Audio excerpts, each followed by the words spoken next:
देश के अलग अलग क्षेत्रों में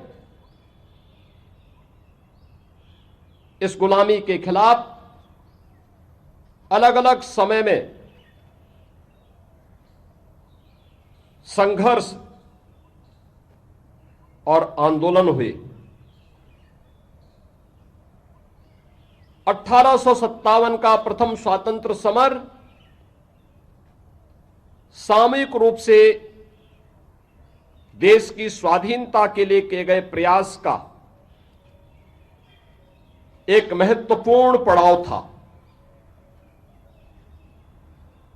जब बैरकपुर में शहीद मंगल पांडे के नेतृत्व में, झांसी में झांसी की रानी लक्ष्मीबाई के नेतृत्व में, मेरठ में धन सिंह कोतवाल के नेतृत्व में,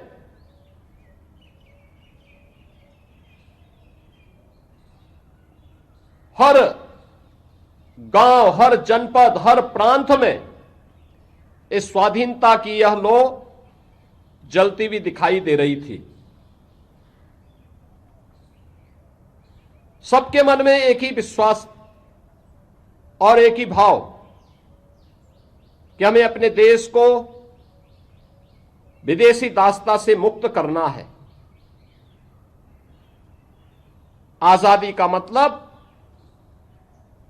केवल राजनीतिक आजादी नहीं है। आजादी का मतलब उस अराजकता से, उस पिछड़ेपन से, उस गरीबी से, उस अशिक्षा से,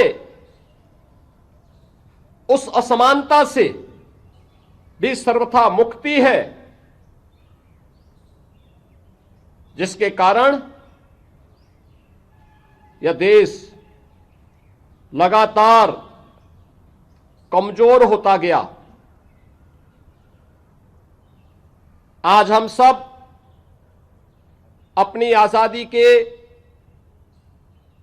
79 वर्ष पूरे कर चुके हैं।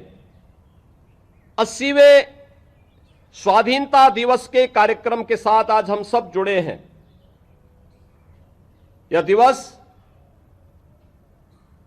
केवल हमें एक समारोह तक सीमित रखने का अवसर नहीं दे रहा है।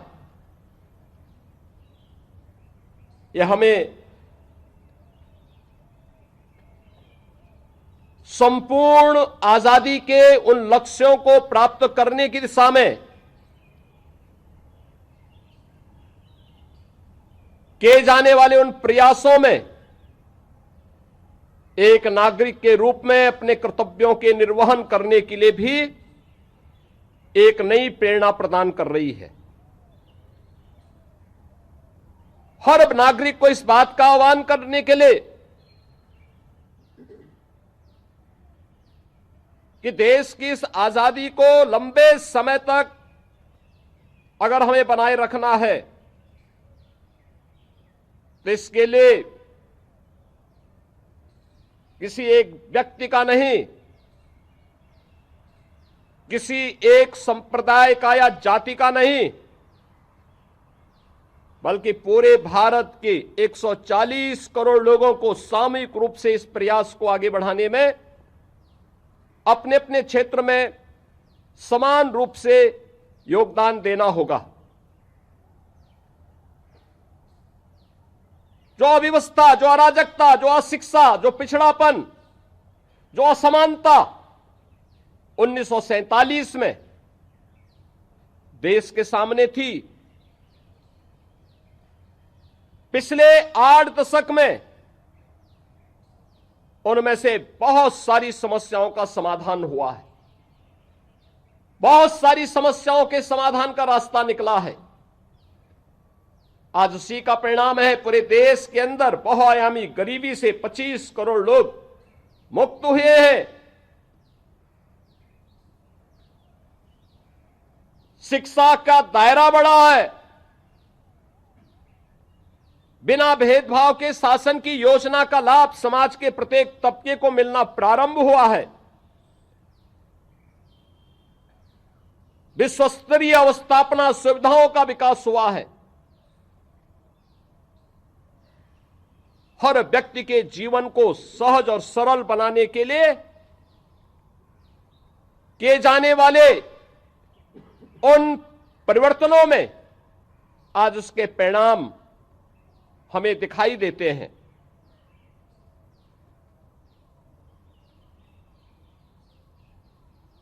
और इन्हीं सब बातों को ध्यान में रख करके प्रधानमंत्री मोदी जी ने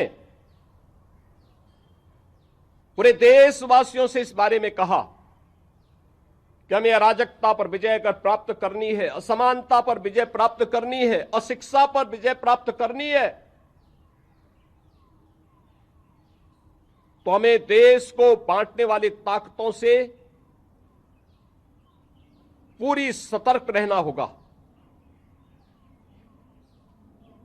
देश को कमजोर करने वाली ताकतों से सतर्क रहना होगा। और इसके लिए उन्होंने कहा कि देश के अंदर केवल 4 जातियां हैं, हम उसको फोकस करते हुए अगर कार्य करेंगे तो परिणाम और अच्छे आएंगे। ये 4 हैं, एक गरीब, एक युवा, एक महिला और एक अन्नदाता किसान की। पिछले 12 वर्ष में देश के अंदर इन चारों तबकों को ध्यान में रख करके शासन की योजनाएं बनी। उन योजनाओं को जमीनी धरातल पर उतारने के लिए उस प्रकार का एक कार्य योजना को जमीनी धरातल पर उतारने के लिए सरकार की इच्छा शक्ति दिखाई दी। और उसी का परिणाम था कि 25 करोड़ से अधिक लोग इस बहुआयामी गरीबी से उभरे हैं। उन्हें शासन की योजना से जोड़ने में मदद मिली है। डायरेक्ट बेनिफिट स्कीम के माध्यम से उन्हें शासन के योजना का 100% लाभ उपलब्ध करवाने का कार्य हुआ है। युवा के लिए मिशन रोजगार से लेकर के आज की मॉडर्न टेक्नोलॉजी के अनुरूप भारत का युवा भी अपने आप को तैयार कर सके, इसके लिए नए नए प्लेटफॉर्म उपलब्ध करवाए गए हैं, संस्थान बनाए गए हैं, अच्छी स्वास्थ्य की सुविधा हो, इसके लिए मेडिकल कॉलेजेस और एम्स की नई श्रृंखला पूरे देश के अंदर खड़ी हुई है। आवागमन सहज और सरल हो, इसके लिए पूरे देश के अंदर अत्याधुनिक इंफ्रास्ट्रक्चर का विकास भी हुआ है। रेलवे की कनेक्टिविटी बढ़ी है, पब्लिक ट्रांसपोर्ट के लिए मेट्रो और रैपिड रेल जैसी सुविधाएं, अत्याधुनिक सुविधाएं उपलब्ध हुई हैं। अमृत भारत, वंदे भारत और नमो भारत जैसी आधुनिक विश्व स्तरीय सुविधाओं से युक्त बेहतरीन पब्लिक ट्रांसपोर्ट की सुविधा आज देश के अंदर आम नागरिक को उपलब्ध करवाने के प्रयास आगे बढ़े हैं। आज भारत हर एक क्षेत्र में नए प्रतिमानों को स्थापित करते हुए आगे बढ़ा है और उन सबको इसलिए हम आगे बढ़ाने में सफल हुए हैं। जब देश के पास यशस्वी नेतृत्व होता है, सामूहिकता के साथ पूरे देश की ताकत एक स्वर में बोलती है, तो परिणाम सामने आते हैं। देश की आजादी की लड़ाई भी इस बात की ओर हम सबका ध्यान आकर्षित करती है। जब हम बटे थे, अलग अलग क्षेत्र में आजादी का संघर्ष तो होता था। कभी राजस्थान से महाराणा प्रताप ने उस लड़ाई को आगे बढ़ाई थी, कभी पंजाब में गुरु गोविंद सिंह जी महाराज ने उस लड़ाई को आगे बढ़ाई। कभी महाराष्ट्र में छत्रपति शिवाजी महाराज उसको नेतृत्व प्रदान करते हैं। अलग अलग क्षेत्र में यह संघर्ष चलता रहा। सबका उद्देश्य एक ही था, विदेशी दासता से मुक्ति।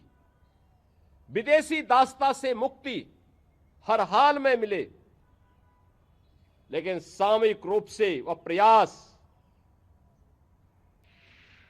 1857 में देखने को प्राप्त हुआ। और 1857 के बाद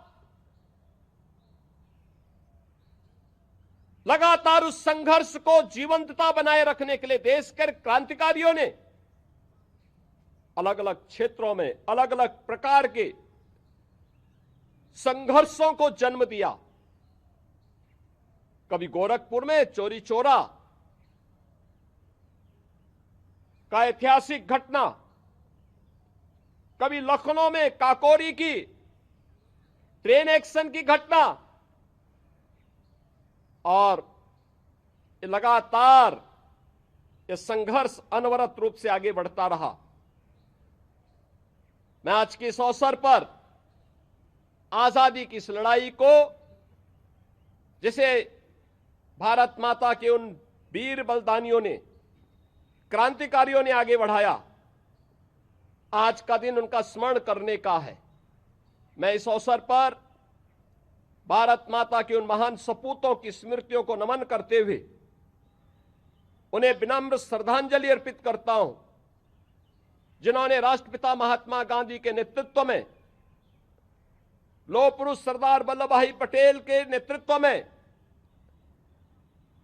बाबा साहब डॉक्टर भीमराव अंबेडकर जी के नेतृत्व में,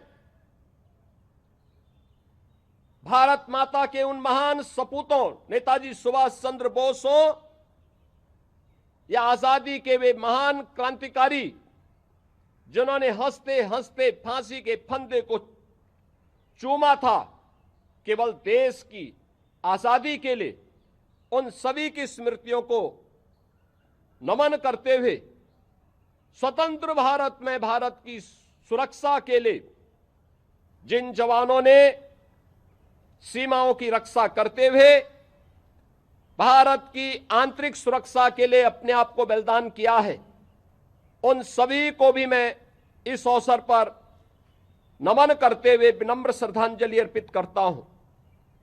उत्तर प्रदेश पुलिस के लिए आज का दिन अत्यंत महत्वपूर्ण है। पहली बार उत्तर प्रदेश के एक जाबाज इंस्पेक्टर श्री सुनील कुमार को भारत का कीर्ति चक्र प्राप्त हुआ है। मैं इस अवसर पर उत्तर प्रदेश के अंदर कानून व्यवस्था का आज स्थापित करने, अपराध और अपराधियों के प्रति जीरो टॉलरेंस की नीति को प्रभावी ढंग से लागू करने के संकल्प को आगे बढ़ाने के लिए बलिदान हुए इंस्पेक्टर सुनील कुमार की स्मृतियों को नमन करते हुए विनम्र श्रद्धांजलि अर्पित करता हूं। उत्तर प्रदेश पुलिस को इस उपलब्धि के लिए हृदय से बधाई देता हूं। राष्ट्रपति के वीरता के पुरस्कार उत्तर प्रदेश के तमाम अधिकारी और कार्मिकों को प्राप्त हुए हैं, उन सबको भी मैं बधाई देता हूं। आज के इस अवसर पर आत्मनिर्भर और विकसित भारत के लक्ष्य को प्राप्त करने की दिशा में किए जाने वाले प्रयासों की कड़ी को हम सब अपने अपने क्षेत्र में मिलकर के आगे बढ़ाने का कार्य करेंगे तो ये स्वाधीनता अनंत काल तक भारत की इस यात्रा को और भी यशस्वी तरीके से आगे बढ़ाने में सफल होगी। एक बार फिर से देश की स्वाधीनता दिवस के अवसर पर मैं आप सभी को, पूरे प्रदेशवासियों को इस दिवस की हृदय से बधाई और मंगल में शुभकामनाएं देते हुए अपनी वाणी को विराम देता हूं। धन्यवाद। जय हिंद।